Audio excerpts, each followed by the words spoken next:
Oh my God, अब क्या सच में यूपीआई में जीएसटी लगेगा? और ये चीज मैं खुद से नहीं बोल रहा हूं, आप यहाँ पर देख सकते हो यार, यहाँ पे यूपीआई में चार्जेस लगने वाले हैं, इसके बारे में यहाँ पे प्रॉपर न्यूज आई है।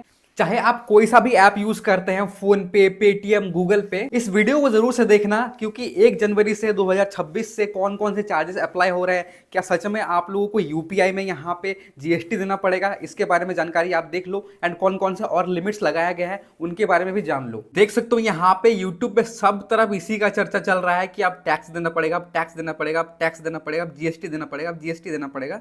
सबसे पहले तो आपको एक चीज बता दूं कि अगर आप मोबाइल रिचार्ज करते हो तो उसमें ऑलरेडी यहाँ पे चार्जेस लगना चालू हो चुके हैं।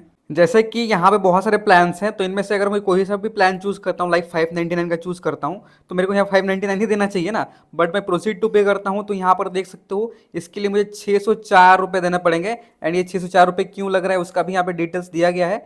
देख सकते हो प्लेटफॉर्म फी 5 रुपीज़ लग रहा है, तो ये जीएसटी नहीं है, ये प्लेटफॉर्म फी है, बट यहाँ पे एक्स्ट्रा चार्जेस तो लग ही रहे हैं। अब जो नए नियम आए हैं, नए रूल्स हैं जो यहाँ पे यूपीआई के ऊपर लगाए गए हैं, एंड कौन कौन से लिमिट्स वगैरह हैं उनके बारे में आप पहले जान लो। तो यहाँ पर आप देख सकते हो न्यू यूपीआई ट्रांजेक्शन लिमिट, जो कि यहाँ पे आया हुआ है, बड़ा अपडेट है। तो यहाँ पे इसके बारे में डिटेल्स दिया गया है। तो देखो यहाँ पे कैटेगरी एंड यहाँ पे स्टैंडर्ड 1 लाख का डेली लिमिट रहता है, आप ट्रांसफर करते हो तो सबसे पहले ये लिमिट यहाँ पे बताया गया है, ठीक है। एक्सेप्शंस 5 लाख तक आप कर सकते हो, अगर कोई मेडिकल जो है इमरजेंसी है, एजुकेशन के लिए आप कर रहे हो, कोई इंश्योरेंस है, क्रेडिट कार्ड का कोई पेमेंट वगैरह है, ट्रैवल कर रहे हो, तो इन सब चीज़ों के लिए एक्सेप्शन से 5 लाख तक आप कर सकते हो।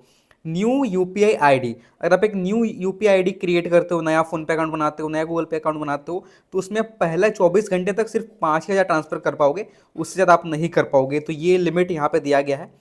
उसके बाद यहाँ पे कुछ और चीज़ें भी लिखी गई है, जैसे कि मैं आपको बता दूं ज़रूरी चीज़ें, कि नो कैश फॉर यूपीआई। तो इसका मतलब क्या है? इसका मतलब है कि कोई बंदा, कोई पर्सन अगर आपको बोलता है कि ये लीजिए, मैं आपके अकाउंट में पैसे सेंड कर देता हूँ, उसके बदले आप मुझे कैश दे दो, ठीक है, तो ये चीज़ कभी मत करना। बिकॉज अगर ज़्यादा अमाउंट का आप करते हो तो वो जो है आपका इनकम टैक्स में जोड़ा जाएगा, बिकॉज वो आपकी इनकम जोड़ी जाएगी। आपके अकाउंट में पैसे आ रहे हैं, आपके अकाउंट में स्टोर हो रहे हैं, तो वो आपकी इनकम मानी जाएगी। अब उसके बदले में ये तो दिखा नहीं रहा हो कि ट्रांजेक्शन किया है, आप तो कैश दे रहे हो, तो ये दिक्कत हो सकता है आपका। तो इसीलिए यहाँ पे कोई भी बंदा अगर आपको यहाँ पे ये ऑनलाइन पेमेंट कर देता है, उसके बदले में कैश लेता है, तो ये मत करना।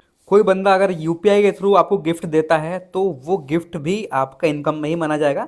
तो 50,000 से ज़्यादा का मत लेना, अगर कोई आपको सेंड करता है तो वो चीज़ भी यहाँ पे जो है वो टैक्स के रूप में आपसे काटा जा सकता है, ठीक है। तो ये चीज़ यहाँ पे लिखा गया है साफ साफ।